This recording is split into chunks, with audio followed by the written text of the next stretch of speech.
Chapter 9. But the privations, or rather the hardships, of Lowood lessened. Spring drew on. She was indeed already come. The frosts of winter had ceased, its snows were melted, its cutting winds ameliorated. My wretched feet, flayed and swollen to lameness by the sharp air of January, began to heal and subside under the gentler breathings of April. The nights and mornings no longer by their Canadian temperature froze the very blood in our veins. We could now endure the play hour passed in the garden. Sometimes on a sunny day it began even to be pleasant and genial, and a greenness grew over those brown beds, which, freshening daily, suggested the thought that hope traversed them at night, and left each morning brighter traces of her steps. Flowers peeped out amongst the leaves, snowdrops, crocuses, purple auriculas, and golden-eyed pansies. On Thursday afternoons, half-holidays, we now took walks, and found still sweeter flowers opening by the wayside, under the hedges. I discovered, too, that a great pleasure, an enjoyment which the horizon only bounded, lay all outside the high and spike-guarded walls of our garden. This pleasure consisted in prospect of noble summits girdling a great hill hollow, rich in verdure and shadow, in a bright beck, full of dark stones and sparkling eddies. How different had this scene looked when I viewed it laid out beneath the iron sky of winter, stiffened in frost, shrouded with snow, when mists as chill as death wandered to the impulse of east winds along those purple peaks, and rolled downing and home till they blended with the frozen fog of the beck. That beck itself was then a torrent, turbid and curbless. It tore asunder the wood, and sent a raving sound through the air, often thickened with wild rain or whirling sleet, and for the forest on its banks, that showed only ranks of skeletons. April advanced to May, a bright serene May it was, days of blue sky, placid sunshine, and soft western or southern gales filled up its duration.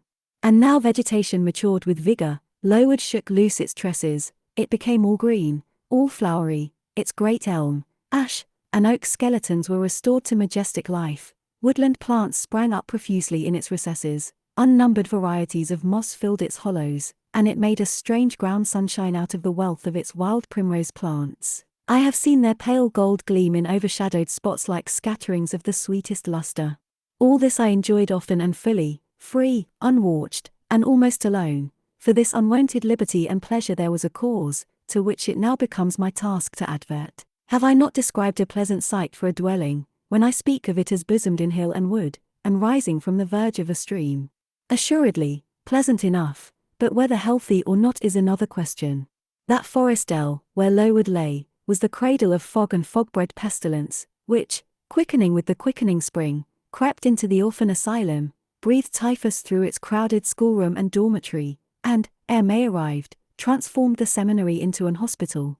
Semi-starvation and neglected colds had predisposed most of the pupils to receive infection. 4 to 5 out of the 80 girls lay ill at one time.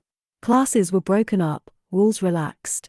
The few who continued well were allowed almost unlimited license, because the medical attendant insisted on the necessity of frequent exercise to keep them in health, and had it been otherwise, no one had leisure to watch or restrain them.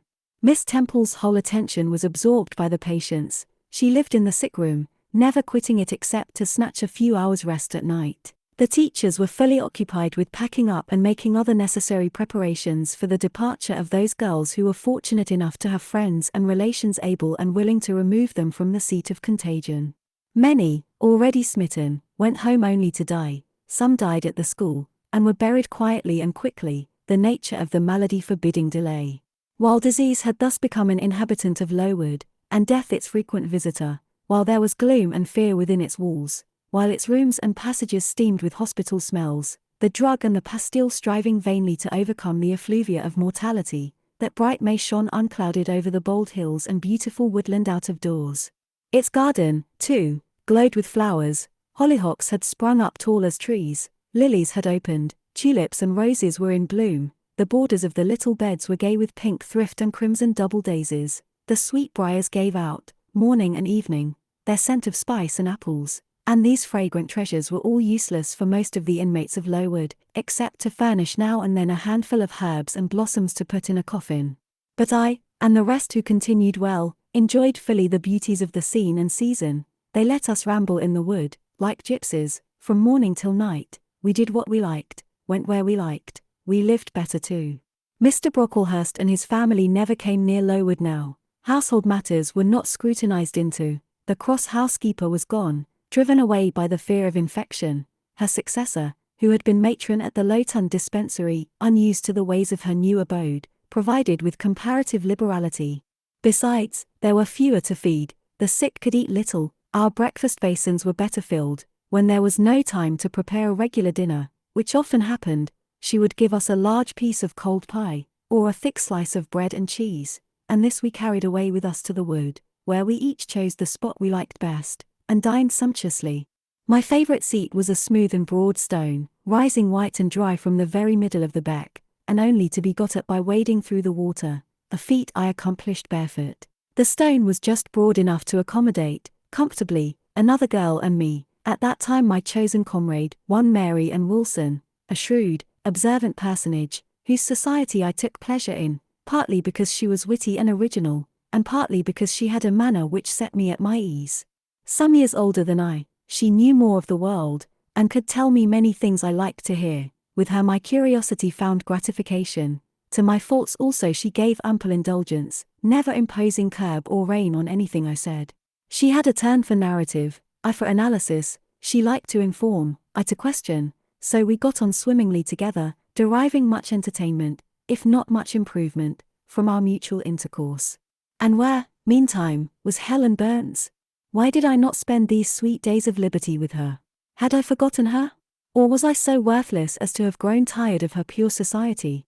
Surely the Mary and Wilson I have mentioned was inferior to my first acquaintance. She could only tell me amusing stories, and reciprocate any racy and pungent gossip I chose to indulge in, while, if I have spoken truth of Helen, she was qualified to give those who enjoyed the privilege of her converse a taste of far higher things.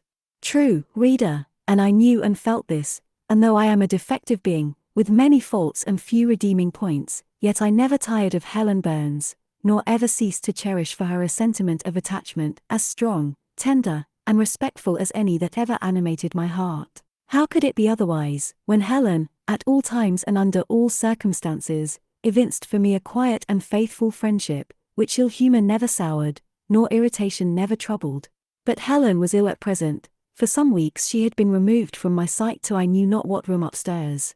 She was not, I was told, in the hospital portion of the house with the fever patients, for her complaint was consumption, not typhus, and by consumption I, in my ignorance, understood something mild, which time and care would be sure to alleviate. I was confirmed in this idea by the fact of her once or twice coming downstairs on very warm sunny afternoons, and being taken by Miss Temple into the garden, but, on these occasions, I was not allowed to go and speak to her. I only saw her from the schoolroom window, and then not distinctly, for she was much wrapped up, and sat at a distance under the veranda.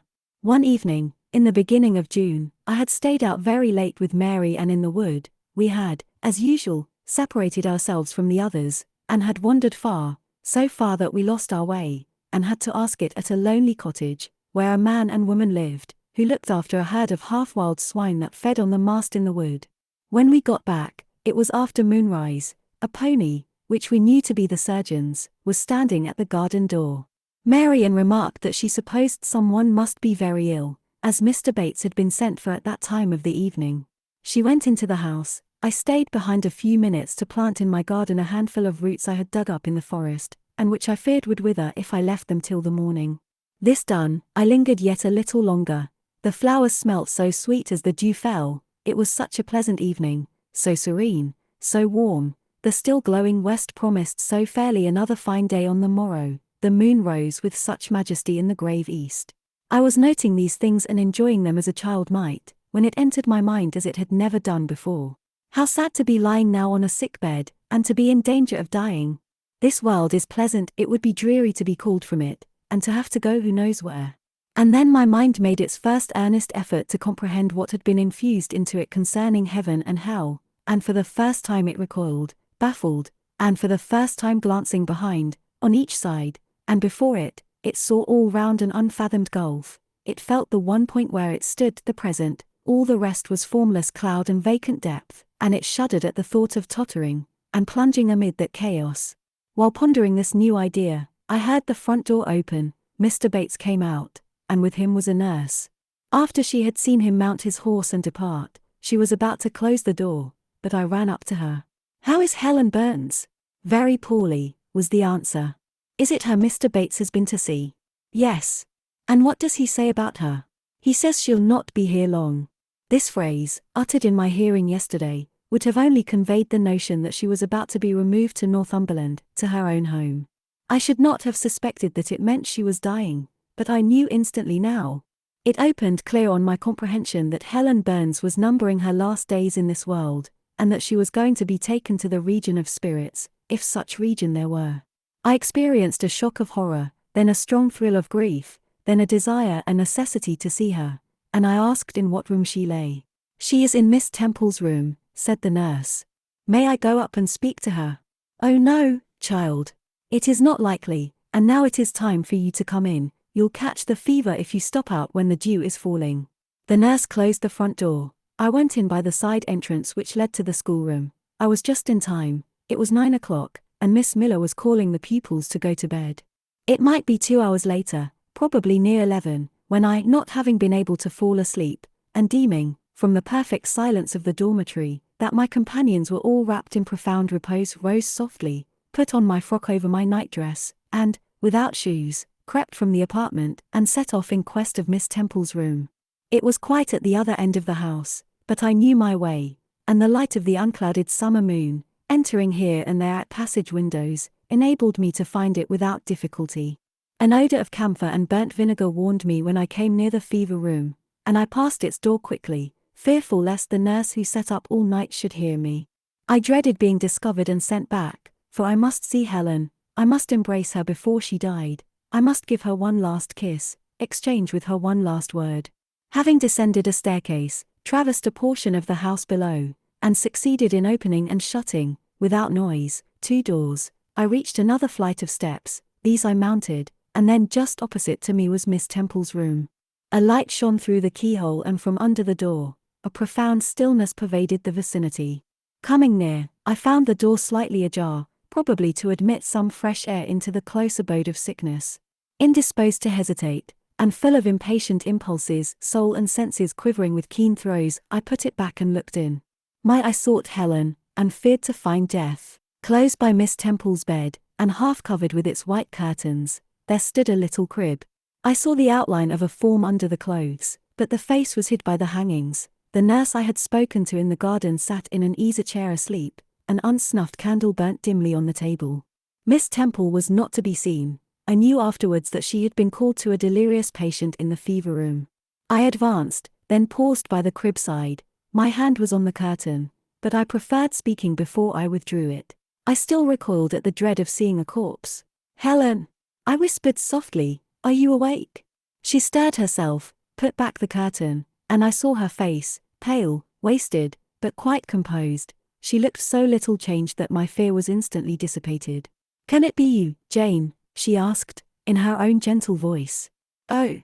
I thought, she is not going to die, they are mistaken. She could not speak and look so calmly if she were. I got onto her crib and kissed her. Her forehead was cold, and her cheek both cold and thin, and so were her hand and wrist, but she smiled as of old. Why are you come here, Jane? It is past 11 o'clock, I heard it strike some minutes since. I came to see you, Helen. I heard you were very ill, and I could not sleep till I had spoken to you. You came to bid me goodbye, then, you're just in time probably. Are you going somewhere, Helen? Are you going home? Yes, to my long home, my last home. No, no, Helen. I stopped, distressed. While I tried to devour my tears, a fit of coughing seized Helen. It did not, however, wake the nurse. When it was over, she lay some minutes exhausted, then she whispered, Jane, your little feet are bare, lie down and cover yourself with my quilt. I did so. She put her arm over me, and I nestled close to her. After a long silence, she resumed, still whispering, I am very happy, Jane, and when you hear that I am dead, you must be sure and not grieve. There is nothing to grieve about. We all must die one day, and the illness which is removing me is not painful, it is gentle and gradual. My mind is at rest. I leave no one to regret me much. I have only a father, and he is lately married, and will not miss me. By dying young, I shall escape great sufferings. I had not qualities or talents to make my way very well in the world. I should have been continually at fault. But where are you going to, Helen? Can you see? Do you know? I believe, I have faith, I am going to God. Where is God? What is God? My maker and yours, who will never destroy what he created.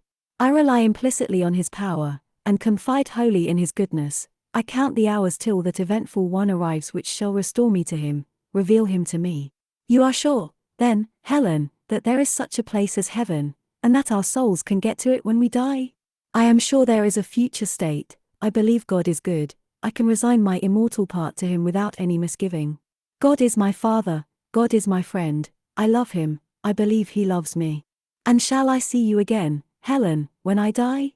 You will come to the same region of happiness, be received by the same mighty, universal parent, no doubt, dear Jane. Again I questioned, but this time only in thought. Where is that region? Does it exist? And I clasped my arms close around Helen. She seemed dearer to me than ever. I felt as if I could not let her go. I lay with my face hidden on her neck. Presently she said, in the sweetest tone, "How comfortable I am! That last fit of coughing has tired me a little. I feel as if I could sleep. But don't leave me, Jane. I like to have you near me. I'll stay with you, dear Helen. No one shall take me away. Are you warm, darling?" "Yes. Good night, Jane." "Good night, Helen." She kissed me, and I her, and we both soon slumbered. When I awoke it was day. An unusual movement roused me. I looked up. I was in somebody's arms. The nurse held me. She was carrying me through the passage back to the dormitory. I was not reprimanded for leaving my bed. People had something else to think about. No explanation was afforded then to my many questions, but a day or two afterwards I learned that Miss Temple, on returning to her own room at dawn, had found me laid in the little crib, my face against Helen Burns's shoulder, my arms round her neck. I was asleep, and Helen was dead. Her grave is in Brocklebridge churchyard. For 15 years after her death it was only covered by a grassy mound, but now a grey marble tablet marks the spot, inscribed with her name, and the word Resurgam.